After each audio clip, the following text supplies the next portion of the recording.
السلام عليكم، كنتمنى تكونوا كلكم بخير وعلى خير.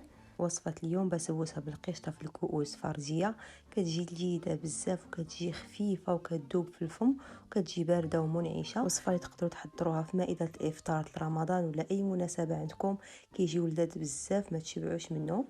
وهنا غادي نحتاجوا لها بيضة وحدة، غادي نضيفوا عليها 50 غرام ديال السكر سنيدة، تقريبا اقل من نص كاس.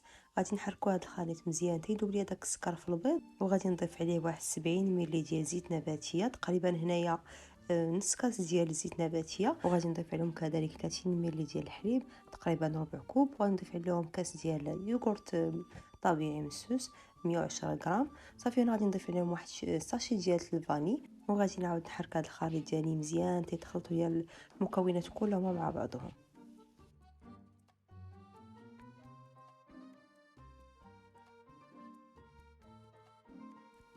وهنايا عندي 120 غرام ديال السميده رقيقه نبدا نصايبو بها الحرشه، وعندي 30 غرام ديال الكوك، تقريبا 2 معالق كبار ديال الكوك اللي طحنتهم وغادي نضيفهم حتى هما. وعندي هنايا ساشي من الخميره ديال الحلوه من فئه 7 غرام، ودرت واحد الرشيشه ديال الملحه. صافي غادي نخلط هذا الخليط ديالي مزيان، ما نبالغوش في الخفق، فقط بمجرد ما تيدخلنا كاس السميده والكوك في الخليط ديالنا صافي غادي نتوقفوا.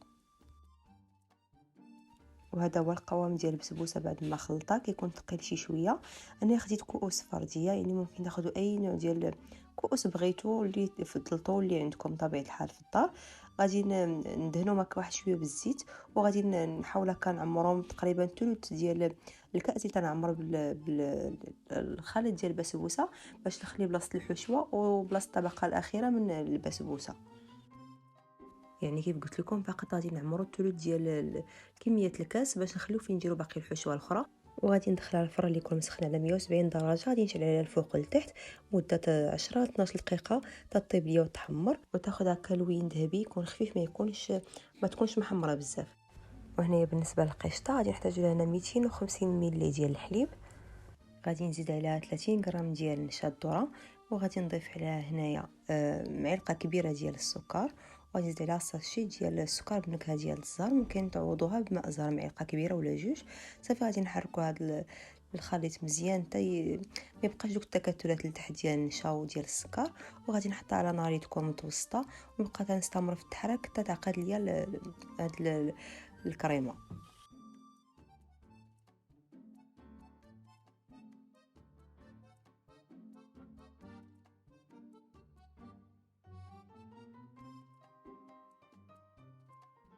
صافي هنا بعد ما عقدت ليا الكريمه كيشتو، صافي هنا هاد الفقاعات تيبان لنا يعني راه الكريمه راه واجده. غادي نضيف عليها هنايا واحد العلبه ديال اليوغورت طبيعي، وضفت عليها هنايا معلقه ديال الزبده، وغادي نعاود نحرك هاد الخليط مزيان حتى تذوب ليا ديك الزبيده مزيان في هاد الخليط.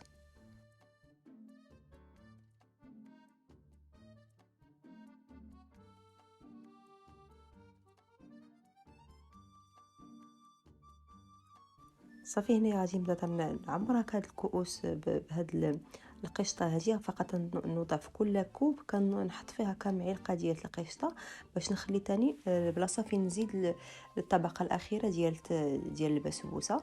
صافي كنخوي هاد الكريمه وهي باقيه سخونه على هاد القشطه هذه، وتنخليها على جنب حتى تبرد مزيان، وكتربي ديك القشره الفوقانيه باش حيت نضيفوا عليها الحشوه الاخيره ما تخلط لناش معها. صافي هنا بعد ما برد ليا هذا الخليط وعقد ليا ديال القشطه، صافي غادي نضيف في كل كاس غادي نضيف عليه معلقه تقريبا وشويه ديال الخليط ديال البسبوسه.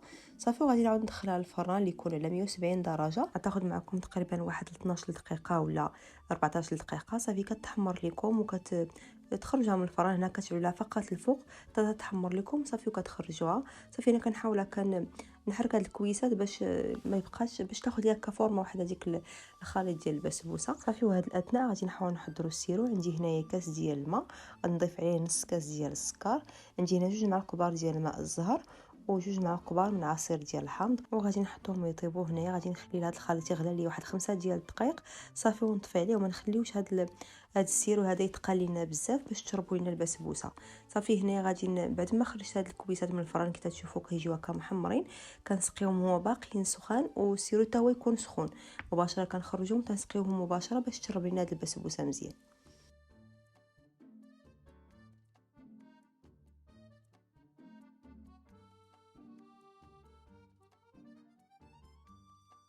وهنايا بالنسبه للتزيين درت لها شي شويه ديال البيستاش مطحون وشويه ديال الكوك وشويه ديال الورد من الوسط. وهنا من طبيعه الحال التزيين على حسب الاختيار، يعني اي نوع مكسرات عندكم ممكن تزينوا بهم هاد البسبوسه على حسب من طبيعه الحال المتوفر عندكم. صافي هنايا غادي نضيف واحد شويه ديال الكوك حتى هو باش هكا يعطينا هكا خليط من الالوان. صافي وشويه درت هنايا وريضات هكا في الوسط ديال البسبوسه، كتجي صراحه لذيذه بزاف وكتجي يعني حتى في الحطه كتجي راقيه في التقديم. كتقدموها في طاوله الافطار ولا العيد ولا اي مناسبه عندكم، كتجي زوينه بزاف وكتجي خفيفه وكتجي منعشه، كتكون طبيعه الحال بارده. هي باش ما صراحه كبات كتعطي نتيجه احسن. كيتشرب هذوك البسبوسه كتشرب داك السيرو ديالها كتعطي مذاق يعني زوين بزاف مع داك الزهر والكوكو داكشي، كتجي صراحه شي حاجه اللي زوينه بزاف بزاف. كنتمنى انكم تجربوها وشكرا لكم بزاف بزاف على المشاهده، ونشوفكم ان شاء الله في الفيديو القادم. السلام عليكم.